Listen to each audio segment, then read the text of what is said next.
This channel does not promote any violent, harmful, or illegal activities. All content provided by this channel is meant for an educational purpose only.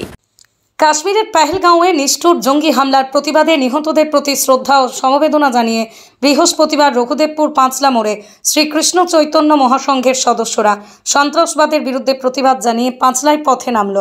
এদিনের এই কর্মসূচিতে উপস্থিত ছিলেন সমাজসেবী দেবাশিস সামন্ত, উপস্থিত ছিলেন শ্রীকৃষ্ণ চৈতন্য মহাসংঘের সাধারণ সম্পাদক উমাশঙ্কর হালদার সহ অন্যান্যরা।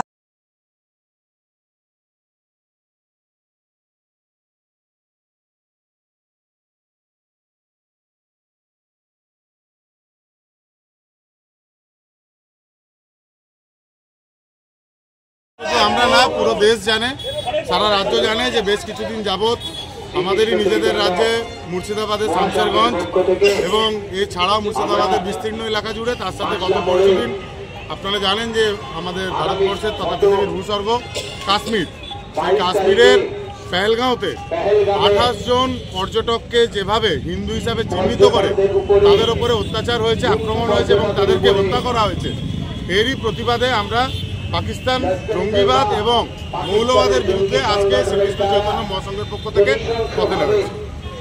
কি বার্তা একটাই, সেটা হচ্ছে বর্তমান পরিস্থিতিতে আমরা ভারতবর্ষের যে সার্বভৌমত্ব, যেখানে ধর্মনিরপেক্ষতার আড়ালে আমাদের সম্পূর্ণভাবে সংবিধান রচিত, তার মধ্যে দিয়ে আমরা চলতে পছন্দ করি, কিন্তু তার মানে এই নয় যে এক গালে চড় মারলে আরেক গালে বাড়িয়ে দেবো।